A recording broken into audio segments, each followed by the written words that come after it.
From The National, this is Trending Middle East. I'm Yasmin Al-Taji. It's Tuesday, August 5th. Here are today's headlines. Palestinians in Gaza are speaking of sheer desperation at a lack of food. They say the aid that's begun to trickle into the Strip in recent days isn't reaching most. 5 more people have died from hunger in Gaza, health authorities said on Monday. According to those authorities, 180 people total have now died of starvation. 93 of them were children. It's the latest under Israel's blockade of Gaza, ongoing since March.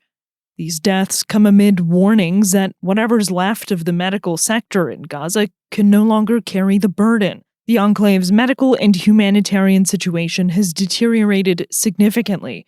There are severe food shortages, soaring child malnutrition, and a collapsing healthcare infrastructure. The National spoke to a Palestinian man in Gaza who says he's lost about half his body weight since the war began. How can I reach the aid all the way in Rafah, he says. How can I walk 20 kilometers?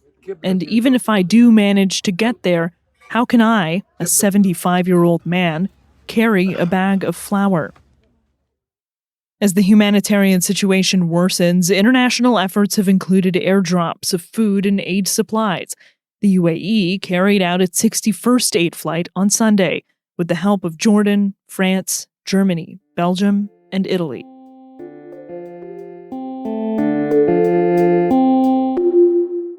Hamas says it's open to negotiating a ceasefire deal that would end the war in Gaza and free all hostages it holds. That's according to sources who spoke to The National on Monday. This is a step further than the temporary truce that's been back and forth on the negotiating table for months.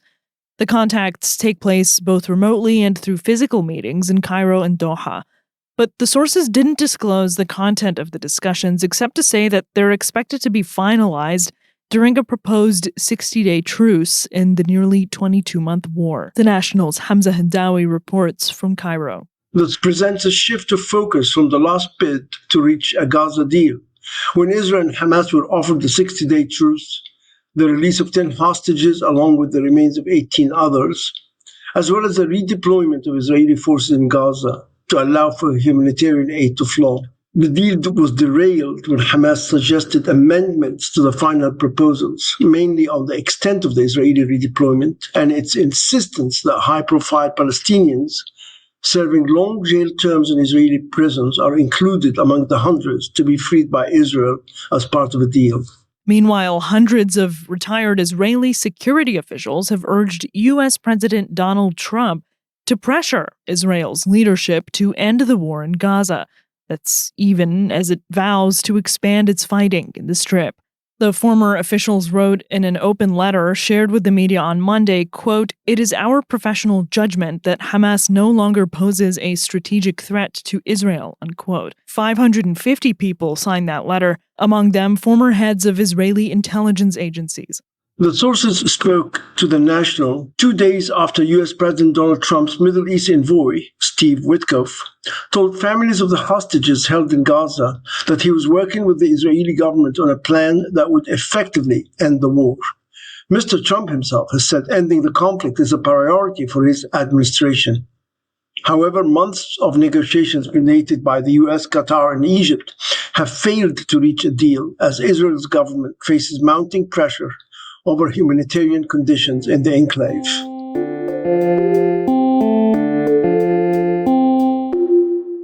A man has been charged with the murder of a student from Saudi Arabia who was allegedly stabbed to death while on a 10-week placement in the UK. Police were called to Mill Park in Cambridge on Friday night following reports of violence. Cambridgeshire police named the victim as Mohammed al-Qasim from Saudi Arabia. They said he was pronounced dead at the scene. The National's Taher reports from London. I've been in contact with the uncle of a Saudi student who was stabbed to death in what police have described as an unprovoked attack on Friday night. Mohammed Yusuf Al-Qassem, who was 20, had been studying English in Cambridge. His uncle, Majid Abal-Khail, told me that the family believe the UK is no longer a safe place for students and visitors, and hoped that his nephew's death would prompt serious reflection on public safety and the protection of innocent lives. A 21-year-old has been charged with murder and possession of a knife in a public place. A 50-year-old man, also from Cambridge, was arrested on suspicion of assisting an offender. The force said that the 20-year-old had been on a 10-week placement studying in Cambridge.